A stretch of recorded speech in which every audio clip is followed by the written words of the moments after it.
Alexa, set a timer for 4 minutes. Not too loud though. 4 minutes. Not too, starting now. Not too loud, nice and quiet. Wait. Alexa, stop. Thank you. Coffee time, coffee time, coffee time.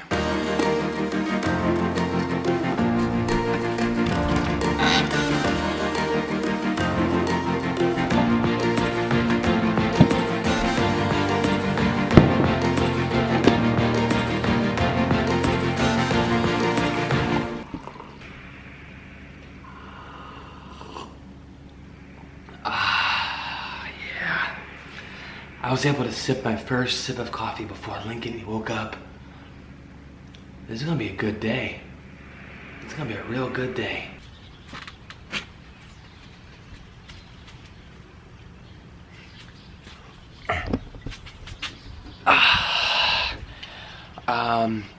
Ever since becoming a parent, I've really enjoyed. I've really embraced enjoying the little things. Like sitting outside on the front porch, a nice beautiful morning, birds chirping in the background, enjoying my coffee before Lincoln gets up, Kristen's still asleep, all is quiet in the Thain house. Someone just asked me on my yesterday's YouTube video about my updates, will you ever be a teacher again? You know, that's a good question actually, and that's that's a good question. That's something that I kind of want to talk about in today's video. I think I'm going to unpack that a little bit. I'm going to unpack identity, career, happiness. I'm going to unpack all of that for you today. So maybe get a cup of coffee, sit tight, I don't know, drink a glass of water, I don't know, whatever you do, get comfy.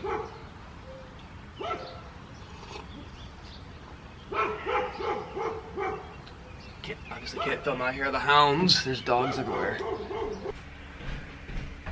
I guess we'll do it in here. Yeah, we'll do it in here. I don't know, don't forget my rules in the background. You see the things to remember. These are my life rules in case you're ever wondering, hey, what are Kyle Thain's rules for life and success?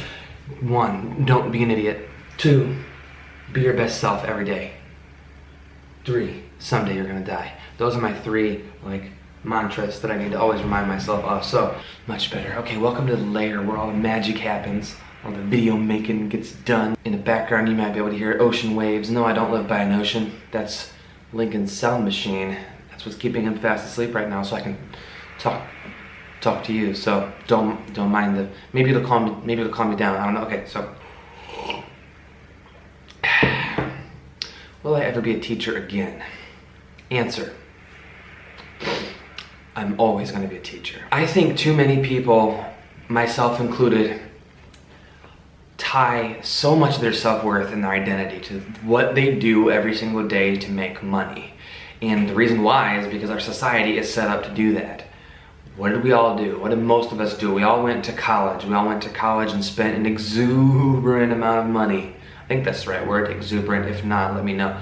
A large sum of money on college. Becoming a thing, becoming a teacher, a doctor, a lawyer, a nurse, a businessman, becoming, or woman, becoming something. And because we spent so much money on that thing, on doing that, on pursuing that, and because it took so long to pursue that, that's all we can think about originally is, I need to get my first job as that. And then once we do that, once we achieve our goal of getting a job, it's, I'm Kyle and I'm a teacher. I'm a kindergarten teacher. And I took a lot of pride in telling people that, especially when I would tell people I was a kindergarten teacher and they go, oh my, bless your heart.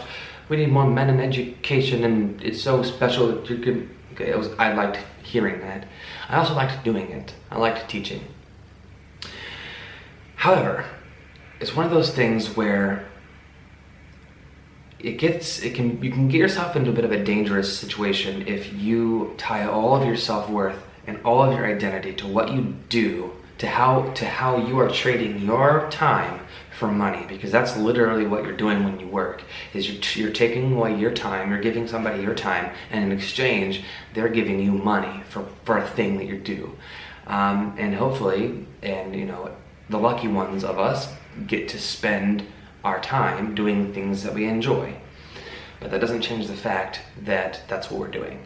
And if you take your whole identity and you put it into your career or what you do for money, you run the risk of when you stop doing that career, or if something happens, or if you don't succeed at that career, then you are in a place where, who am I? What's my identity? And that's a position that I found myself in when I first started. The idea in my head of, hey, I don't know if I'm going to teach next year. I want to be home with Lincoln. I want to be a stay-at-home dad. That was my first thought. Was I was looking around all the news and craziness is going on in our world today. School shootings, suicide rates up, childhood obesity. I know that's not on the same level as that, but just like problems with kids today, dads who don't stick around, just violent behavior, aggressive behavior in boys. And I thought in my head, I need to do this dad thing right. And I'm not going to be able to do that if I am spending my whole day teaching, mentoring, fathering 20, 24 children every day, and then come home and do it again. I don't know that I'm going to be able to be my best self and do that. So I started thinking, okay, maybe I need to be a stay-at-home dad. Maybe that's my new calling. And I sort of played around with that idea. I did a video on that, and it got a decent amount of views, and it even got a lot of support. So I continued the rest of the school year, but I had that thought in the back of my head the whole time. And I don't know exactly when the time was. I don't think it was a specific time, but it was over time. I ended up deciding that I don't know exactly what I'm going to do to trade my time for money, but I at least am going to take some time off from teaching so that I can be home more with my son, because I worked about 45 minutes away. I would have been spending almost all of my day at work, and I just wanted more time. And at that time I had let my principal know that I was not going to be coming back for the next school year. And I did not have a plan. I mean, I had a plan. My backup plan was, hey, I can always substitute teach to make money. If I don't find anything else, if I don't figure out what I want to do, I can substitute teach to make money. I figured it out.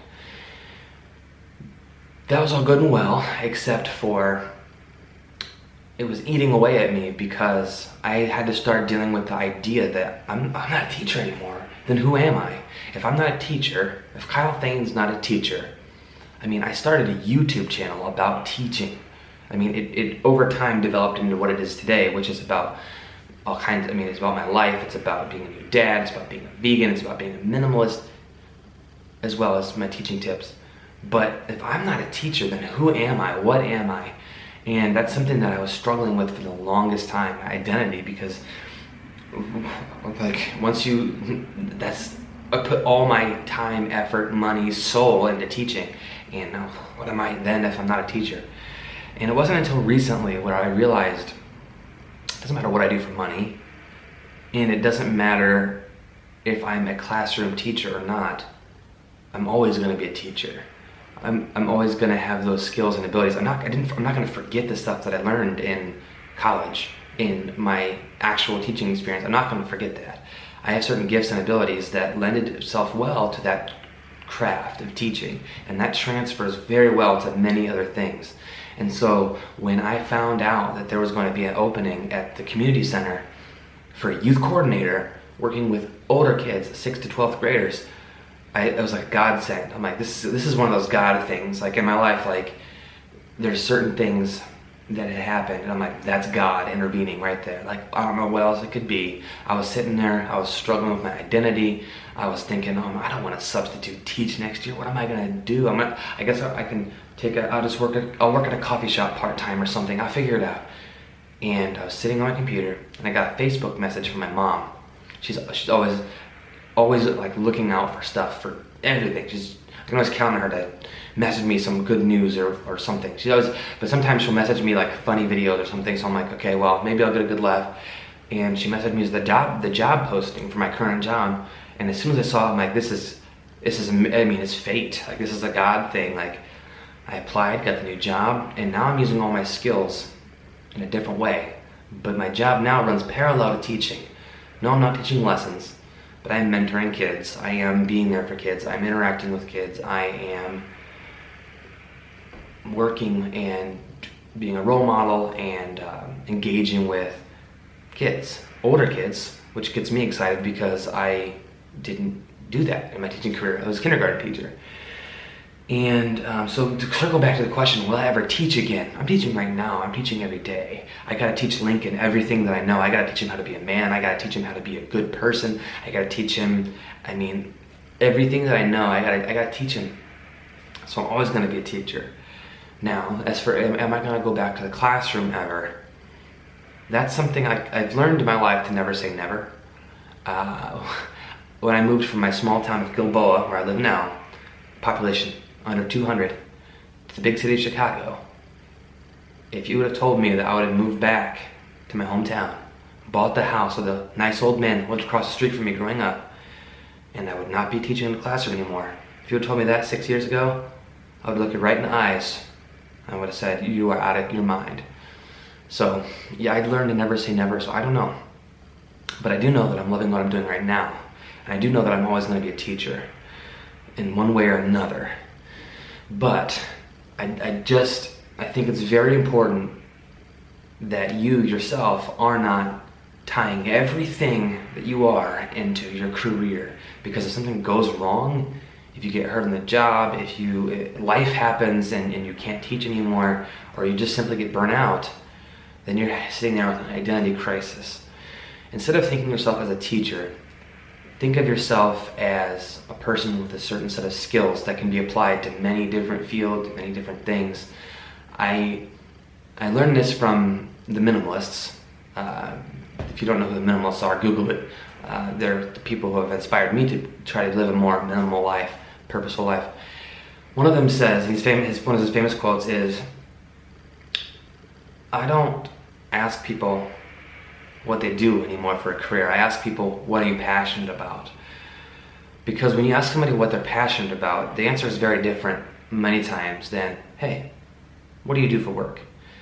Because when you're asking somebody what do you do for work, what you're really doing is you're just trying to see if you can compare yourself to them on a social, economic level. Hey, what do you do for work so I can compare myself to you on a monetary level? Or if you ask somebody, what are you passionate about? That's a very different answer. So start thinking about that. I'm passionate about teaching other people. I'm passionate about teaching. That can mean many different things. That doesn't mean you're a classroom teacher. That could be teaching anything, teaching yoga. It doesn't matter. You're passionate about teaching.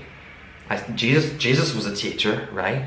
So I think just being passionate about teaching, helping, learning, all those things I can carry with me my entire life. All the experiences that I've learned as a teacher, I can carry with me and I can do other things with that. Will I become a classroom teacher again? I don't know. I'm loving what I'm doing right now, but I'm living one day at a time, and I'm putting all my emotions, effort into my son and my family. And to me that feels really good. And to say I'm not a teacher anymore because I'm not in a classroom, that would be false. So my message, I guess my final message and thought to you is, when you're thinking of yourself as an identity, even if you are absolutely in love with what you do, teaching or not, don't only see yourself as that, because then you're setting yourself up for failure one day if it doesn't work out or if you decide to switch careers. Think of yourself as more than that and try to answer this question. What are you passionate about? So that's what I want you to do in the comments down below. I want you to tell me, what are you passionate about? And try to, if it's a thing, I'm passionate about teaching, break that down into its parts. What about teaching are you passionate about? Or whatever it is, what are you passionate about? And find a way to share that with the world in one way or another. And then you'll start to be able to unpack your identity a little bit more, and you won't run into the same problem that I did, where you have an identity crisis on your hands if you need to take time off from your job or what have you.